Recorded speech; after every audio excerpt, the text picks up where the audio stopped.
This is VSiN, the sports betting network. The numbers told the story, they always do. It's one of those idiots who believe in analytics. This is a numbers game with Gil Alexander on VSiN. Good Friday morning to you. It is a numbers game at VSiN, the sports betting network, VSiN.com, Game Plus, iHeartRadio, YouTube TV, and of course, Sirius XM Channel 158. Gil Alexander, Kelly Midland, Football Friday on a numbers game. Let's go. What do you do? A little victory sign? A little wave. Hey, man, Football Friday does not get any better than this. Does not. We have reached the end of the week, talking championship games, only to be followed by 2 weeks of Super Bowl prep. That is right, and a lot of Super Bowl conversation. I'm already looking forward to my Week 2 Gatorade breakdown. I am looking forward to that as well. What's the halftime show that I have to break down? Is it Kendrick Lamar? Oh, it's Kendrick Lamar, right? Oh, we're starting. I have no idea. We're starting to get out of my strike zone now. This is when you start to feel old. This used to be our thing. I'll do my darndest. But today, Kendrick Lamar. Yeah. In case you are, we've been on Sirius XM Channel 158 now for one solid week. We started last Friday. In case you did not hear that show, what we do here on Fridays during football season is pretty special. Can I say that? Yeah, pretty special. I would think so. Usually so. It's Chris Felica from Fox Sports, Steve Fezzik, the only back-to-back winner of the Hilton Super Contest, and then a pioneer in the business in terms of predictive modeling, Dr. Bob. But college football's over, so we still got the Fezzik and Felica part. Replacing Dr. Bob, this can't possibly be true. 1982 National League MVP Joe Theismann on the show. Can't wait. I'm going to fanboy my way through that segment. Just to get you a little bit more excited, yeah. I'm pretty. We've had Joe on the show, two or three times, something like that? A couple times. I've proclaimed my love for him before. But never on video, Gil. Oh, is it on video? Sweet. I probably shouldn't be promising that, but I think so. I think we're going to get there. Joe Theismann, baby. So we'll talk to Joe about, obviously, Philadelphia, Washington primarily. Buffalo, Kansas City being the other one. We'll get our bets here momentarily. Paul Carr will join us first hour. He's on fire in both the Premier League and Champions League. We'll get his soccer picks. Jason Weingarten from Under a Cloud of Smoke. A little NFL championship round. Are we sure? That's right. Estamos seguros. Coming up as well. First, let's get the tennis here out of the way before we get into football. We now have the ladies' finals and the gentlemen's final set at the Australian Open. Ladies tonight, the American Madison Keys against Aryna Sabalenka. Sabalenka trying to win yet another Australian Open, her third in a row. Trying to do that, and Sabalenka is a big favorite. I will not have a play in this. She's just around a $3 plus favorite, I believe Sabalenka is. Yeah, let me check in, because that was moving all day yesterday. Which, by the way, again, is justified. Based on how I handicap tennis and the raw data of this, that's a justified line. Just like Iga being closing minus 667 favorite against Maddie Keys was a justified line based on the numbers. Now, sports is sports. Stuff happens. And as we talked about on the Beating the Book Australian Open podcast, Maddie Keys has this in her. So this is Maddie Keys' second ever Grand Slam final. The first was the 2017 U.S. Open, which she lost to her good friend Sloane Stephens. But there is no play for me in that one. There will be a play for me. It's Sabalenka minus 330. Minus 330. So we did Keys plus 250. So when it opened a little higher. It opened at $4. Yeah, Keys took money, and now we're back to Sabalenka taking a little bit of money. Yeah, makes sense. Tomorrow I will have a play. Obviously, we won't be on air. But I am taking the over 39.5 games in the Jannik Sinner-Sasha Zverev final. And this came to pass last night. Sinner beat Ben Shelton in straight sets. The American, Zach Cohen, did get his one tiebreaker in there. It was 7-6, 6-2, 6-2. Oh, nice. So he got it in there. there. That's a fun bet. That's a fun bet. Shelton caved after that, apparently. Again, the time zones are the problem here, so we don't get to see much of these matches. But we did see the first set and the only set of the Sasha Zverev-Novak Djokovic match last night. Novak was hurting. You could tell he was not at full strength. He looked like he was about, as Patrick McEnroe said, about 75% last night. Zverev had so many chances to break him and couldn't. And you're like, really? Are you going to let Novak off the hook here? But in the end, it went to a tiebreaker, and then Novak hits a volley, a very makeable volley into the net for set point. And without even breaking stride, he goes right across the net. He's like, I'm done. Oh, man. So if you had Zverev at a shop that only needs one set to grade, BetMGM and DraftKings being the two most prominent in that category, then you were graded a winner. Otherwise, it's a refund. But in that match, Sasha Zverev and Jannik Sinner, I do have the over 39.5 games tomorrow night because I really do think, unlike Ben Shelton, that Sasha Zverev, this is his third Grand Slam final. He's never won a slam. Sinner has the number one player in the world, but I think for Zverev, he is going to put up a heck of a fight in this one. I'm kind of rooting for Zverev. I feel like he's the poor guy who's always got to play like basically the entire 4 weeks, but then never even really sniffs a championship. The entire 2 weeks, you mean? Yeah. What did I just say? 4 weeks. Yeah, 2 weeks. That's a heck of a tournament you're watching. I feel like he gets to the quarters or like semis, like every Grand Slam, and then it's you're done. Andrei Rublev is the quarterfinal ceiling guy. Really? Zverev gets deep. He gets to tons of semis. This is his third Grand Slam final. He wins a lot of tournaments, too. And he was great after the match yesterday because some folks had the nerve to boo Novak as he quit. That, yeah. Novak Djokovic, who has won 10 of these Australian Opens in his career, who's won one of these with an abdominal strain. He won a slam with an abdominal strain. So Zverev immediately went in on the fans who booed him. He's like, don't do that. I mean, the Australian Open always the rowdiest, I guess, of the Grand Slams. I'll say U.S. Open. Okay. U.S. Open still. Yeah. But man, I feel like it's been quite an eventful tournament down there with between reporters and fans and even our wacky American players lot of saying drama. And doing things. Yeah, wow. Danielle freaking Collins doing her thing. Mm-hmm. All right, so over tomorrow night, Zverev and Sinner. The National Football League, Sunday, Championship Sunday, NFC, AFC. I feel with all the, the fact that we're obviously, not just us, but I just feel like Jaden Daniels, as phenomenal as he has been, am I right in saying that the Buffalo-Kansas City game feels like it's gotten short shrift a little bit? I feel like it, just anecdotally, which is just not fair at all because that's the marquee matchup, really, in these Final Four here. It's a great point because you're just from feel. Yeah. I feel like I was more excited last week for Ravens-Bills than I am for Chiefs-Bills, which makes no sense whatsoever. Yeah, it's a weird one. I'm with you. Chiefs 2-point favorites. Do you have besides your Buffalo teaser leg? Yeah. Did you end up with anything here? Okay. No, but I'm staked enough with the teasers that I'm going to sprinkle in a couple other things. I will probably play the Bills a little bit on the money line and then play a little bit of alt. Probably like lay 6.5 or something like that with the Bills. But small. Those are small because I've got pretty big positions with them teased up already. And then I think I'm going to play Josh Allen over his rushing yards, but I have not fired on any of those yet. When Fezzik is here, or Steve Fezzik in the next hour, for those unfamiliar with him, back-to-back winner of the Hilton Super Contest, the only person ever to do so, we will get into like a talk about, okay, do you take the Chiefs, if you want the Chiefs, do you take them on the money line, do you lay the points? We'll do all that. With Fezzik as well from a mathematical standpoint. I promise you it won't be deep math. He'll just tell us what the correct answer is. We'll also do a little look back memory lane with Super Bowl lines with him as well. A whole bunch of stuff.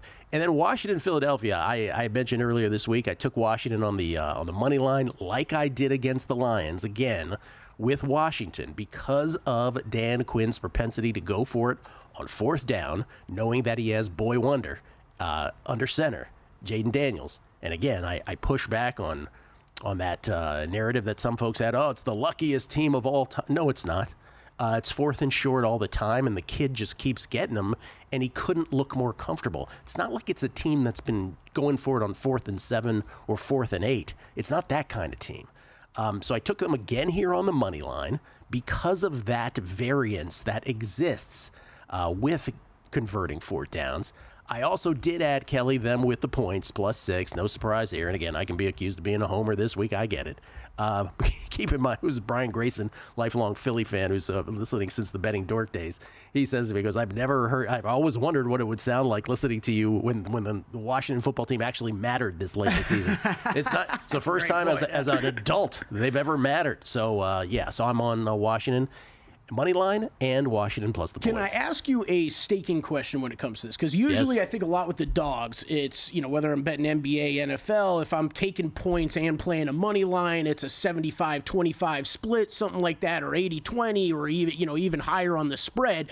But I know you made the money line bet first. So how'd you split that up? It's a great question, and I am probably not representative of how most do it. And I'm not even going to sit here and tell you that what I do is the right thing for most. But when I do this, and it's the same for tennis, right? If I'm doing, the other night we had a money games. line and plus games or whatever. For me, it is the same unit size. So in other words, I will split them if the money line doesn't get there and the total in the tennis match does. Here, my money line bet is the same as my ATS bet. I think it's always an interesting conversation because everybody does it differently. Yeah, everybody does it differently. So there's also lots of questions with that too when it comes to, and it's a very valid question. Someone asked me on Twitter, forgive me for not remembering who, yesterday, which I've been asked many times before, is when you're betting a favorite, when you bet a dog, it's a unit to win more than that unit. But when you're betting a favorite, is it to win the unit, laying more to win the unit, or are you laying the unit to win less than that unit? I love these conversations. Me and Matt Brown used to get into this on Primetime Action. Right. And me, again, just me, it's always more to win the unit. So when I'm talking about it, that's what I mean. Right. So if you're betting a minus 110, you're betting $110 to win 100. Correct. For that. Whereas some people would say 100 to win 94, right? Or 91. I think if you were in my era of bettor, growing up where basically everything started on a computer, you didn't think that way because you weren't worried about making break-even cash, right? I'm going to go to the window and I want $210 back in total. I don't have to worry about change or anything like that. It was just punching numbers into a computer, and it's always going to be in my account, so I don't really care if there's 27 cents in the account. Well, when you do a show about it, it becomes a semantic thing, but just translating it to math. What's interesting is that some of your faraway skins on your computer. They're formatted different. So sometimes if you put in the 100, it slots it into the to win. Sometimes it's, your stake is 100 to win 91. So again, I just mean 110 to win 100 when I talk about that. Are we sure? National Football League. Kelly asked the questions. I will do my damnedest to answer them. It's a numbers game at VSiN, the Sports Betting Network. Time. There's nothing more valuable. It's what drives everyone to make the most of every moment. We celebrate living large in the now. In a city where time disappears, we create experiences that electrify the soul and memories that will last forever. We go big, we go all night, and here, everyone is invited. So get loose and get loud. This is Circa. You'll have the time of your life. So, Paulie, have you had a chance to read the VSiN Daily yet? Yeah. Came in at 3 a.m. What's Bill doing up that late? Well, rumor has it starts off with a 12-hour meditation session. Then he just pours himself over film and live TV, really focusing and taking it all in. Bill's in with the biggest insiders, talking trade secrets, strategies, the whole nine, absorbing the info. And then and only then can the writing process begin.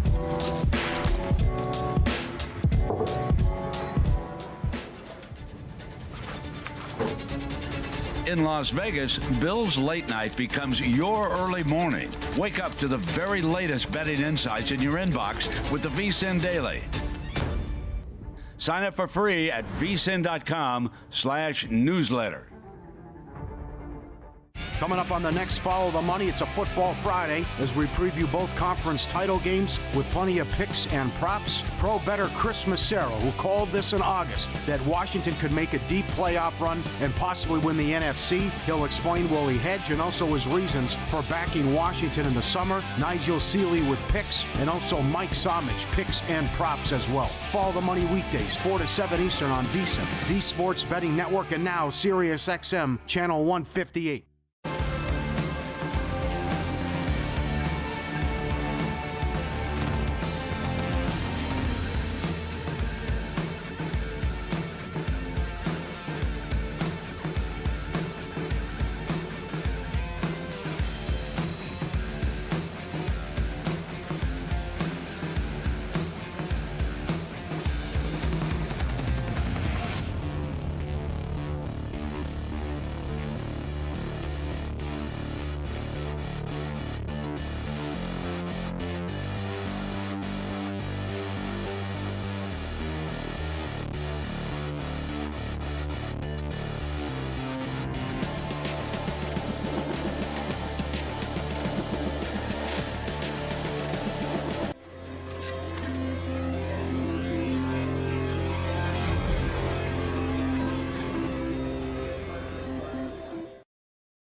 numbers game on VSiN, the sports betting network. Put your skills to the test in the Pegasus Playoff Pick'em Challenge, brought to you by our friends at First Bet. Sign up for free to play at VSiN.com/Pegasus and make your picks for Saturday's marquee horse races at Gulfstream Park, as well as Sunday's big football games. Top pickers will receive First Bet vouchers you can use to play the ponies, and everyone who plays will receive VSiN's Super Bowl betting guide. Head to VSiN.com/Pegasus to play. Suppose I'm supposed to spell that Pegasus.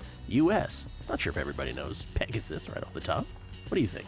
What percentage of the audience would good. No, I think it's a good job by you. Oh, turn to your side again. We have a stray beard hair or two that's going to bother me. I don't like that. Right I like that. No, I like that. It's not good. Gil Alexander, Kelly Bidlin, ladies and gentlemen, live from Circa Resort Casino. This is a numbers game. Not sure if you're aware of that. We get tweets at Beating the Book. Kelly, I'm Ron Burgundying through them. I haven't looked at any of these. Let's see what happens. We get tweets at Beating the Book. Always appreciate the feedback from everybody. This is from Gabe Owners says, "Morning, gentlemen. I may have forced them to take it down." He says he has Hendrickson 40-1 plays for Defensive Player of the Year. Yeah, that was weird yesterday. Yesterday, the National Football League announced their finalists for all of their awards. These awards will get announced. The winners of those awards will get announced on February 6th, 3 days before the Super Bowl. But yesterday they came out with the 5 finalists. And so some random books, and I do mean random, reposted the numbers on these. Yeah. So I don't, obviously Gabe is joking about the fact that he pulled them down, but nothing has changed. The voting is already done. The voting is already in. It was just the fact that they announced the finalists, so nothing has fundamentally changed. I was surprised when he tweeted at us that someone was posting that. I would be very cautious if you were going to bet that right now. I mean, everything's in. Yeah. I'm not saying the books know, but I don't think the books know. The books are just like, okay, now that you know who the 5 finalists are, let's see if we can generate more action. They're just looking for money. Yeah. Scott, New York, or liquidity on that. New York Mess. You did bet it? No, I still wouldn't bet it. I'm not superstitious, Gil, but I'm a little stitious. By the way, I love when listeners have questions for future guests here on the show. New York Mess 16, Scott, can we coax a Pegasus Cup pick out of Chris Felica, or maybe a spot play on the undercard during a spot? Yes, we will ask him. Maybe he has one, maybe he doesn't. I think he's still texting us plays right now. Yeah. Felica and Fezzik, very comfortable with us right before the show, texting all that. And the Better Life Tim Lawson has a question for Paul Carr coming up in his soccer segment. Does he think Isaac plus 650 for top goal scorer is a good entry point into that market, considering the matchups and schedule coming up for the front runners? So again, we'll talk with Felica about multiple sports, obviously football first, but Paul Carr with the global football. Okay, and then Ice Cold Gambler Jason says, I'm a bet half my spread amount on the money line guy. I've always wondered if I do it correctly. There are going to be some people who tell you do it correctly or you don't do it incorrectly, because there is some mathematical basis to it, but I'm not going to be that guy to do that. I think people have their sort of way of doing things, and I'm not going to tell you, hey, you're doing it wrong, because I think that's, there's a too cool for school crowd out there that believes that their way is kind of the only way to do things. I don't believe that. I'll tell you, I started telling you during the break, but we actually didn't finish the conversation. With the NBA, it's sad because I've gotten to the point where I've almost gotten lazy about it, where I know I should be taking a piece of the money line when I'm betting dogs, and I'm like, just don't get to it, because you get, over the years, you bet this stuff so much, all you remember are those times where that spread got home, but the money line didn't, and it drives you insane. I'm like, I'd rather just load up more on taking 6.5 points. Well, I mean, again, and there's also this thing where, like, if I take a dog in tennis, this will come up every once in a while. We do very well with dogs betting tennis, right, on this show, and if you're, again, at VSiN.com/picks for subscribers, all the tennis plays throughout the year, but then every once in a while, that player will hit against the spread but not win outright. Right. Inevitably the question will come, why don't you do it this way? And I'm like, well, when you do it mathematically, this is actually the better way to do it, historically, for me. Okay, last one. Willie Beeman, how should I hedge? Oh, another hedging question. We don't do the hedging questions. Kelly and I have a policy on the hedging questions, not because we don't want to help, but because there is no upside for us on the hedging questions. I just want to say this because just as a policy thing, you'll back me up on this. It's whatever we tell you, We don't want to be, you've gotten this far on your own. We don't know your reasons for making the bet in the first place. We don't know your financial situation. If we do that, we will go down these big rabbit holes for everybody. And then in the end, for this one play, we feel responsible for the result of it. So there really is no upside in us going through that particular process. Except if you were holding that Panthers ticket that we talked about. That's right. Division. That's right. Gil and I were like, cash out. We were the first people to say that. No, I completely agree with that. I tackled it on Long Shots this last episode, basically said the same thing, like, hey, we're going to talk about this now because we're not talking about it again going forward. And even for us, it changes sport to sport and bet to bet, right? Absolutely. Like golf I treat very differently than I treat other futures tickets or something like that. So, and then inevitably some know-it-all on Twitter will come in and tell us we're wrong, and we're like, sure, thanks for, no good deed goes unpunished kind of thing. Yep. It's time for Are We Sure? National Football League Championship Round edition, and we have no sexy intro, do we? No, we do not. Are we sure, Gil? Mm-hmm. The Eagles can win Sunday without a better performance out of the passing game? I'm not. I think they need to. They need to step that up. The notion that they can win. Is it possible? Yes. That they can win with another otherworldly game from Saquon and a great defensive game? Sure. It's possible. But I even think that an Eagle fan listening would be like, yeah, we probably need to have something out of that passing game. Like A.J. Brown has to stop reading the book and show up. Devontae does as well. Jalen Hurts does in the passing game. Can't be one-dimensional. I am wondering how many people are out there like me that are staying away from this game solely because of that. I don't have confidence in that Eagles passing game right now, therefore I cannot be laying 6 points. I asked this on a Megapod. I don't mean to stray from Are We Sure? I asked this on the Megapod. I asked this very often during the regular season, but let's just ask about these two championship games. If these two games were ensconced, thank you, in the middle of a 1 p.m. Eastern, 10 a.m. Pacific window, say on Week 11, which, by the way, they both did play Week 11, just not in the same window. But let's say they were on a random NFL Sunday in the middle of the early window. Would you bet these games? I'll even answer before you answered. Hell no, I wouldn't. I would bet them the exact way I'm betting them this week, which means I don't have a bet at all on Commanders-Eagles. And Gil, I do think the Bills teaser leg is one of the better teaser legs of the year. Now that I think about it, I probably would bet it the same way too. Because I find I wouldn't bet Buffalo, Kansas City, which I'm not, and I do think that the Washington spread is too much. Now, what was my problem this week, though, or the past week? It was finding a dance partner to tease Bills with, right? That's right. So I had an uncomfortable amount of money on a college football playoff game that I usually do not do very well betting. So that got home, though, thank God. Yeah. All right, are we sure? Yeah, are we sure this is the year the Chiefs Super Bowl streak ends, Gil? I'm not. I think I speak for everybody. I'm not sure. There's a lot of people who believe this is the end of the road, right? This is the year that Buffalo finally beats them. Until I see it, I'm not sure. I'm jumping around. Are we sure Deion Sanders will be coaching in the NFL next season? I'm not sure. I still feel like Jerry Jones is waiting for Kellen Moore. And by the way, he gets to talk to Kellen Moore either way. Win or lose Eagles this weekend, he gets to talk to Kellen Moore next week by rule. I have to believe, like my brain just can't comprehend this otherwise, that Jerry has been nonstop talking to Deion. I don't get the Schottenheimer, Kellen Moore moves from McCarthy. I don't either, but I'm just telling you, I'm not sure it's Deion, this coaching in the NFL next year. Are we sure? Yeah. Ben Johnson is the guy to lead the Bears back to the playoffs. I'm absolutely not sure. As I've said many times, again, telling that story about turn the plane around. Like, really, if that story is true, that Ben Johnson was not interested in Washington drafting Jaden Daniels and would have preferred coaching Sam Howell up, I don't need to hear anything else. All right, couple draft ones for you. Are we sure a quarterback will be the first overall pick? Not after that Titans comment the other day about generational talent. I know some people, some people don't agree with me that when they said generational talent, when you use that phrase, to me, that immediately is a euphemism for Travis Hunter. But maybe it's not. Maybe they're talking about somebody else. So I'm not sure. It sounds like they are thinking about Travis Hunter. It could be a smokescreen, but I'm not 100% sure. Are we sure Travis Hunter will mainly play wide receiver in the NFL?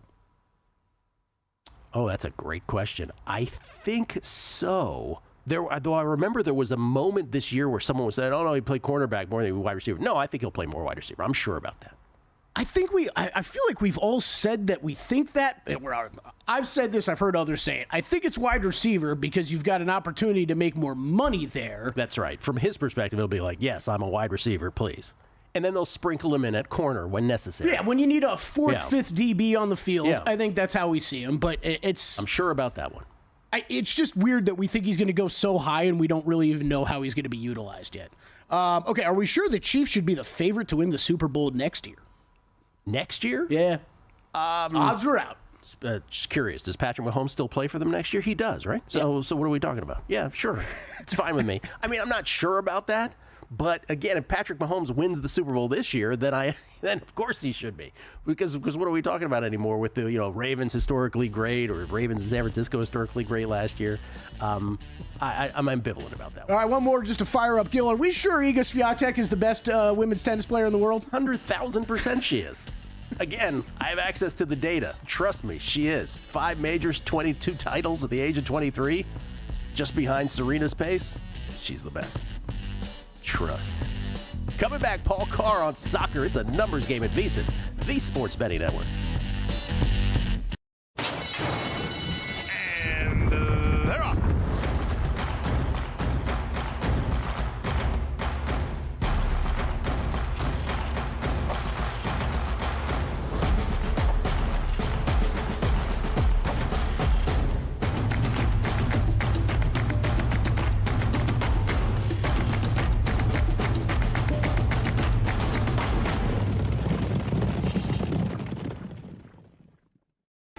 Sports betting game with VSiN's exclusive betting splits.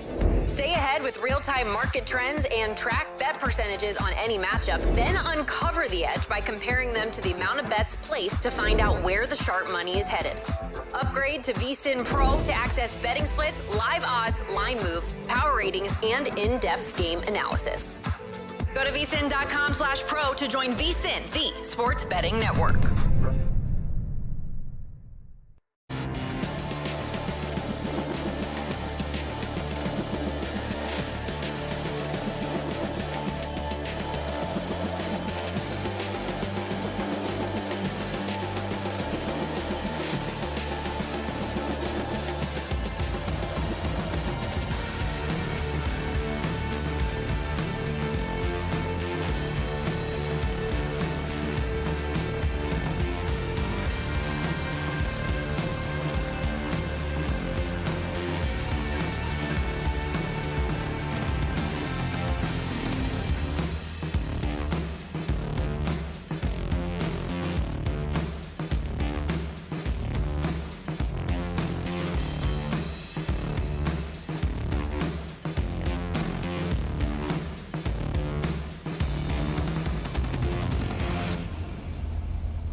This is VSiN, the Sports Betting Network.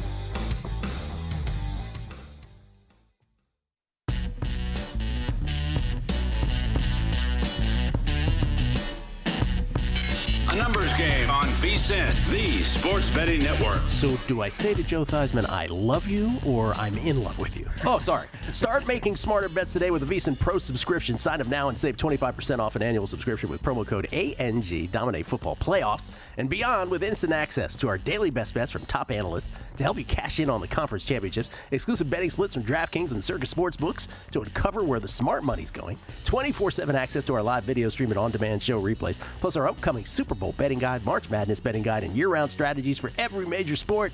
Don't miss out on this limited time offer. Sign up now at VSiN.com/subscribe and use promo code ANG. As in a numbers game. You save 25% off a VSiN Pro annual subscription today. That's VSIN.com/subscribe. We get tweets at Beating the Book. Always appreciate the feedback from everybody. As long as y'all are funny, man. I don't care if you murder us also. Pounder, Robert S. Lane. My technique is to bet a random amount. Talking about our discussion about, unit sizing. He says, my technique is to bet a random amount because that's all I have left in my account. Sorry, it's not, well done. It's not funny, Pounder, but it is kind of funny. Brosec. Empty the account. Brosec 1870. Didn't listen to the Megapod until after the Eagle match. If Washington does not win, remember you sold her for the Super Bowl. Oh, yeah. What was this? That was asked. Oh, was it Todd? Somebody asked me if I could only have one of them, Eagle winning the Australian Open or Washington winning the Super Bowl. I was like, Washington winning the Super Bowl. It's not even close. Oh. Even though financially it would have benefited me more if Eagle won. So you clearly had this coming. I guess is what he's saying. Yeah, that's yes. what he's saying. You have it coming that none of them will win. Is neither will win, he says. Cowboys_Cubs 1. This is a great one, too. Did I really hear Kelly say he feels sorry for Zverev and is rooting for him? Do you want to tell him, Gil? I should probably tell him, right? Not a nice guy off court, right? Well, just say some allegations that things have gotten a little out of hand with some ladies. Well, that's not right. Yeah. I'm rooting against Sasha now. Or Alexander, or whatever your name is. Alexander Sasha Zverev. Spence at Spence CC. I remember when the Falcons called Kyle Pitts a generational talent. Yeah. I remember when I asked Lombardi, hey, is Trevor Lawrence a generational? Before I could even finish, he's like, absolutely. So, yeah, that gets thrown around. Ryan Thompson. Are we sure Kelly's the best commercial actor at VSiN? Amazing head nods. But Dave Ross's Stormy with a credit card and Legacy Club guy mouthing, this is fun, making a strong push for the top spot. Do I have to respond to this? I think you do. One, he's challenging your thespian skills. Did I ever say, or any of us ever say, I was the best commercial actor at VSiN? I never claimed that. Well, I think it, but I don't claim. I don't think I just claimed making it. a joke. I think you're taking it a little harsh. I mean, I definitely think that, Ryan, but I haven't claimed that for sure. And I will never sit here and claim I'm better than Dave Ross at anything in life. You see that man's hair every day? It's perfect. His mom even called him and complimented him. That's right. Today, Eric Cheshire. I hope I'm pronouncing that right. Regarding the Chiefs next year, 100% favorite. Get Rice back, Pacheco and Brown healthy, plus more time with D-Hop. Oh, and still have 15 scary good next year. I hate it, but they're going to be phenomenal. Still got 15. He's right about that. Kevin Ryan. Gil, are we sure that Ben Johnson will turn the Bears around? No. That's what I said. A team led by a quarterback that paints his fingernails will never be a leader of men. That I am sure of. People are really bothered by that. Yeah, for real. They really are. Let's see. Sly Bry saying he's on a 5 a.m. flight to Philly. Go see the game. Uncle Buck says I should say, Joey T, I have always loved you. That's what I should say to him on that. Ladies and gentlemen, he's on a soccer heater. He went 3-0 in the Premier League last weekend, 2-1 with a big plus 260 cashing in the Champions League midweek. It's Paul Carr, everybody, at Paul Carr from True Media Networks, and, of course, the host of the Expected Value podcast. He joins us now courtesy of the Progressive Guest Line. Paul, what do you have to say for yourself on this heater? Hey, let's keep it going. Can I break some NFL news for you? Please, yes. Adam Schefter just reported that Pete Carroll and the Raiders have reached agreement on a 3-year deal with a 4th-year team option. How about that? I did not see that coming. Wow. Pete Carroll. And 73 years old, back in the league. 73 years old? Yeah. I was just looking that up. 73-year-old Pete Carroll, who, by the way, looks like he's 60 at the top, at the most. And who's spry out there on the football field. 73-year-old Pete Carroll According to our source, Paul Carr. So if this doesn't go down, Paul, it's on you. I've seen it on Adam Schefter. Yeah. Adam Schefter. It says, 3-year deal with a 4th-year team option. I wonder if do our Raiders fans now, the average Raiders fan, is she going to be pumped by this, or is that going to be like, oh? How could you possibly be excited about Pete Carroll coming in? Pete Carroll. Yeah, not the most progressive. Not the most progressive. From an offensive standpoint, we'll say. Obviously, good defense. As a body of work of a career, wonderful, right? Yeah. Obviously, people could say what they want to about USC. Obviously, won a championship in Seattle. But yes, the latter part of his career was marred by this emphasis on we will win running the football. Right. And to the detriment, right? Because if you do the win probability breakdown of those things, he cost his team points in win probability. Right. That's not it's not my opinion. That's Tomlin-esque, maybe. Yeah. And kind of the stubbornness to stick to, your philosophy when times are changing. But so they couldn't figure it out with Dion either, huh? I just want to say this. The real calling card is Pete Carroll. I'm not Antonio Pierce.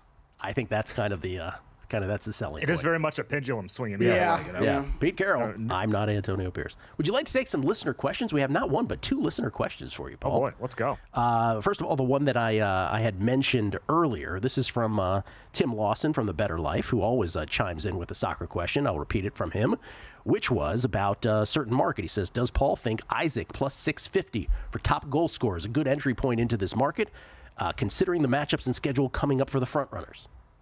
It's okay. So I have it's Alexander Isak, by the way. Oh, Swedish. Isak. I'm sorry. Yeah. So Isak, I have a plus 1,600 on him from before the season, so I'm not jumping on this one. The issue is he doesn't take penalties, or we don't think he takes penalties. Newcastle's only had 1 this year. He did not take it.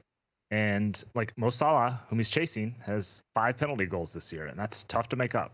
Haaland also has had not a very good year and is still ahead of him, and you kind of think City will regress positively at some point, and he's chasing both of them. So, you're at plus 650, plus 700. It's not terrible.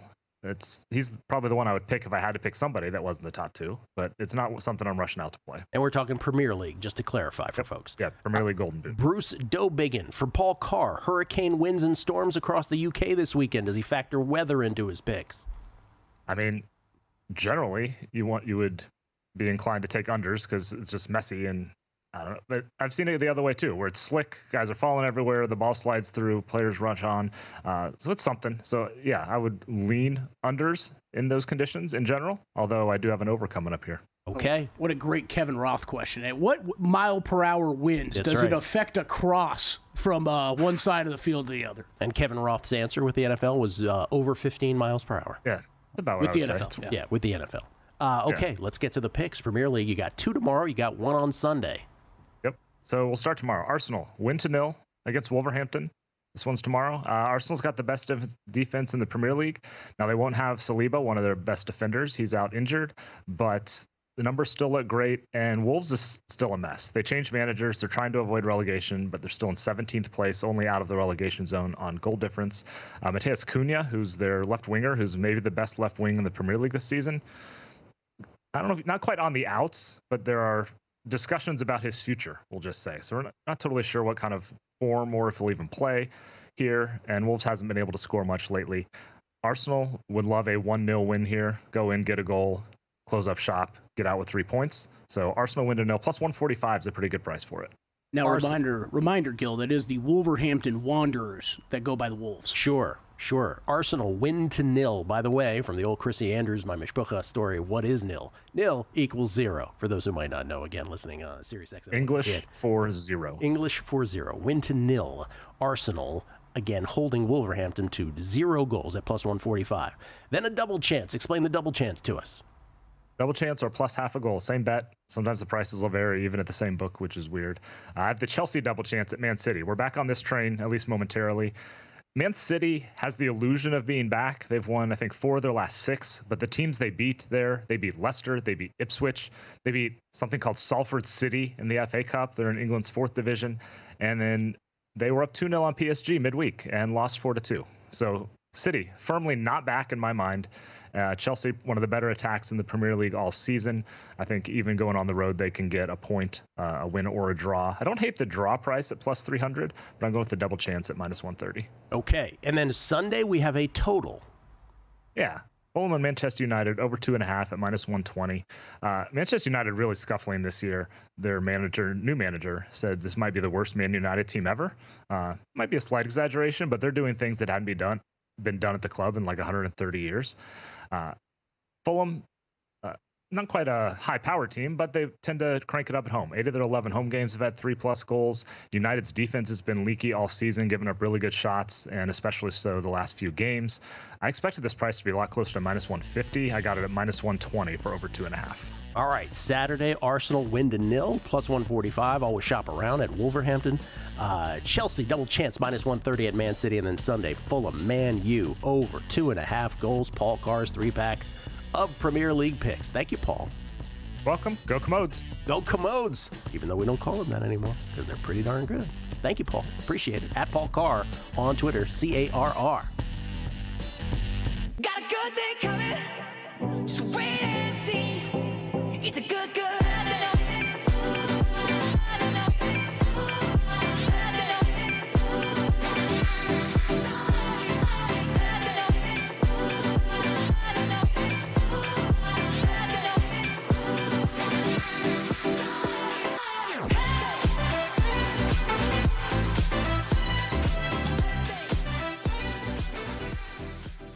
You spoke, we listened. Introducing the all-new VSiN Watch app. Now, you can watch and listen to VSiN expert analysis live wherever you are. Missed a show? No problem. Catch replays of VSiN's full lineup at any time. View highlights sorted by sport. Or use the search feature to find specific teams and topics you're looking for. And the best part? It's free for a limited time. Download the VSiN Watch app today. Available now on the App Store and Google Play. And join us on the Sports Betting Network.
Numbers Game on VSiN, the sports betting network.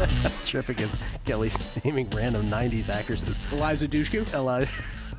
That was her. I got it right. No, you totally got it right. Don't forget about our guy Todd Bubba Horwitz, who we're trying to get on the show. We'll find time here as football season winds down. It's all about sports betting and trading. Understanding probability is his thing, the ultimate game changer. Unlock the secrets of high probability trading with Todd Bubba Horwitz, former floor trader and seasoned sports bettor with over 45 years of experience. Visit BubbaTrading.com/VSiN today and use promo code VSiN500 to save $500. Don't miss your chance to sharpen your strategy and gain the edge in your trading game. That's BubbaTrading.com/VSiN, promo code VSiN500. It's Gil Alexander, Kelly Bidlin, live from Circa, downtown Las Vegas, Circa Resort Casino. This is a numbers game. We get tweets at Beating the Book. By the way, VSiN, you're right, the VSiN account posting our immediate reaction to, in case you missed the breaking news that Paul Carr broke right here on this show in real time. Pete Carroll is the new head coach of the Las Vegas Raiders, which I'm stunned. I'm stunned by. Frankly, I'm stunned. Except for the Antonio Pierce point, like you said. That's like, is that all we're doing? We're just making that pivot? Let's get a guy in here with experience? Hoops by Hoots, who moments before we announced this, tweeted, he goes, "Can you believe this report? The Raiders might hire Pete Carroll." To which I responded, "Oh, it is Baratin." Do you know that quote from, was that from Bring It On? Someone said, "Bring it." She's like, "Oh, it is Baratin." And so I don't Pete think Carroll, that was the exact quote. Yeah, oh no, I remember that quote. It's something like that. It was already Broughton. It's Broughton. He's the coach. He is the head coach of the Las Vegas Raiders. And again, I will repeat that point that I made last segment, which is, say what you will about his body of work, and it is, look, Pete Carroll has done more as a coach, both at the college and pro level, than most. But the final years of his tenure in Seattle were colored by this just absolute insistence on running the football over passing. He was even drafting guys, higher than they were expected to be slotted. And it did, when it came to in-game win probability, it cost them. So, I don't know. 73-year-old Pete Carroll. I think is your head coach. I think Deion Good Sanders. for him, by the way. Good for him. Yeah. I mean, Pete Carroll always seems like a nice guy. The amazing thing is we all should aspire to have that kind of energy at the age of 73. My goodness. Oh, totally. Deion's going to the Cowboys. You're convinced now? I'm kind of convinced. Because of that move? What's the point? Oh, I thought he was going to end up in Vegas. I believed the whole Vegas idea of him ending up here, getting Shador somehow here as well. Well, that's part of the if they can finagle that, he will be the coach. Right. The Cowboys, that's a different story, right? Because you've got Dak, you have a massive contract issue. But that's what I'm saying. Dak is in a corner going like, hey, what about me? I'm still here. I think Deion could end up as head coach of the Cowboys without Shador. I think he'd be okay with that. What's the point of staying in Colorado? I will say this, if it's not Deion and it ends up being Kellen Moore or even Brian Schottenheimer, my goodness, that does have the feel.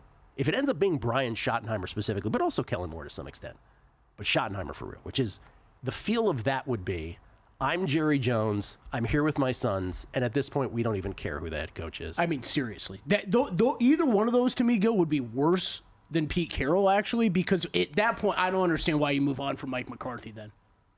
Master of puppets. Pete will change the culture of the Raiders. As a Seahawks fan, he flipped that whole building, turned the franchise into a winning one. Culture matters. Culture over everything. This will draw good talent to your franchise. Great hire by Vegas. Master of puppets loves it. Dave Ross, by the way, our own Dave Ross, host of By the Books here in the morning that precedes us. Kelly has amazing hair, too, but I worked hard on my acting chops. Stormy witnessed it firsthand, still waiting for the call-up to the majors. By the way, I thought Stormy was the best actress here, the best actor, period, when she was like, Dave, I'm busy. I thought that was great acting in that. Nathan Henry, if Pete Carroll, this is the real question, if Pete Carroll moves into Antonio's old flat and you happen to cross paths after a questionable in-game decision, would you be more likely to question him because he's a frail senior citizen? Yes. How can I answer that more emphatically? Yes. Yes. Ladies and I would be more willing, yes. Absolutely. As opposed to me walking up to Coach Pearson being like, hey, about that decision the other day. He comes to us from under a cloud of smoke in Southern California, which used to be something funny, and it still is funny because we're not talking about that smoke, but obviously in recent days, people listening for the first time will take that differently. So trust me, it was an old joke that we made about some things that Jason might have a penchant for, not the obvious tragedies that have happened recently. But he is at Spreadopedia on Twitter. He is a guy who comes on this show not once but twice a week. It's Jason Weingarten, everybody, courtesy of the Progressive Guest Line. How you doing, Jason? Pretty good. How's it going? Getting ready for the Washington game this weekend, I suppose. Oh, yes. Oh, am I? Joe Theismann follows you, Jason. Joe Theismann. Oh, boy. Does he really? Oh, I'm very excited. Very excited to talk to Joe. Do you have any bets? Refresh our memory. Any bets this weekend in the two football games? Got a little bit on the Bills. I see it's out to Bills plus 1.5. I probably still bet that. Eagles game, haven't bet anything yet. For your sake, I hope the Commanders win. Historically, it would be a little unprecedented for a rookie to go on the road and win another game, but it doesn't mean it won't happen, especially with Jalen Hurts not being 100% this playoff run. You know, the Commanders certainly are live, but I'm gonna wait to bet that. I probably will bet it on Sunday. I just have not pulled the trigger yet, but so far just Bills plus 1.5. Bills plus 1.5, and give us some reasoning on as to why you ended up on the Bills. I like them better, skill positions. I like them better top to bottom. I think Josh Allen's the guy this year. There's nothing against Kansas City. You know, Patrick Mahomes is Patrick Mahomes. They have a good team. They have a great coaching staff, but everybody's got to lose sometime. Even though I know is there a stat the Bills haven't won a road playoff game since like 1992? Did you hear that? Is that right? That sounds right. Checks out. Yeah, checks out. Yeah. Everyone's got to lose sometime. You know, I mean, Chiefs obviously a huge home field advantage, but yeah, I think the Bills are going to the Super Bowl here. You feel, as I'm listening to you, it sounds like you feel like this is the Bills' year. Period. Like you feel like they're winning it all, don't you? That's what I'm kind of hearing. It'd be nice to see. You know, the thing when you get to the final four teams, any one of these four teams can win it. Any one of these four teams can have a bad game on Sunday. Buffalo Bills, I think there's some compelling angles there. One thing I saw someone mention on Twitter, guy in Cornfields, guy I follow, VSiN listener. He was saying last week, go out, get your DeMar Hamlin MVP, Super Bowl MVP tickets. I saw that and I was like, oh, I like where this guy's head's at. That's my kind of bet. As a historical DeMar Hamlin guy yourself, yes. Yeah. I mean, if you're not betting DeMar Hamlin Super Bowl MVP, what are you even doing? It was the 92-93 season. Living a profitable life is what my answer would be. Is what you're doing. You have more money. Yeah. But what about DeMar now? The actual, since you bring up DeMar, the finalists for all the awards came out yesterday. DeMar is one of the 5 NFL Comeback Player of the Year finalists. A year removed now, right? A year beyond when we thought he was a shoo-in to win that award. Now, the finalists, as we read yesterday, are supposed to be, right, directly related to the vote count. So the NFL, we are led to believe, is not, poetic. He's not doing any poetic license here and throwing in names to throw you off the scent. So somehow he is in the top 5. Do you believe he's live? Well, I mean, you have to pick 5 guys. It's like ranked choice voting, so you have to fill out a ballot with 5 guys, and you look at the ballots. Even if you have, Burrow and Darnold 1 and 2, you have a hard time filling out 3, 4, and 5. So, I don't know. I think he probably got more than 0 first place votes. If I had to guess, there's probably a couple voters out there who just looked at Burrow and Darnold and said, I don't want to vote for either of these guys. Is he live? I mean, for my sake, I want to say yes because I have some money on it, but I'm not like getting my hopes up or anything. You know, like that's the answer I'm looking for. I think it's just a matter of when you have to have 5 guys on a ballot, someone's going to be 3rd, 4th, and 5th. But there's always like one upset in these every year, so it wouldn't surprise me if coach of the year or comeback player of the year, we see some, an upset. Lamar Jackson, by the way, is part of the offensive player of the year rankings too. Oh, yes. So. For those who don't know, Jason is a proponent of the Lamar wins both MVP and offensive player. By the way, Joe Theismann, who's coming up, won both MVP and offensive player of the year in 1980 and 3. Just in case you were wondering. He's pretty good. He's a pretty good player. All right, well, we'll see if that happens, Jason. Anything else you're betting on that we should go before we leave you? I keep following the UW Wisconsin Green Bay Doug Gottlieb stuff. I don't know if they're going to win a game this year. I always pay attention to those, see if there's a good spot to get in the second half or anything. That's a weird situation. It is a very odd situation, and Doug Gottlieb getting paid by reports only, in quotes, but for a D1 college basketball coach, $215,000 to be their coach while working on the radio at Fox. Yeah, maybe it's just because it is a part-time job for him. Well, no, they have it written in like this has to be your gig. You can't miss it for your show. Jason, thank you so much. Appreciate it. Thank you. See you. I'll be at Circa for the Super Bowl, so I'll see you in like 2 weeks. And we're out. Okay, give me 1 sec. I need to load funds into my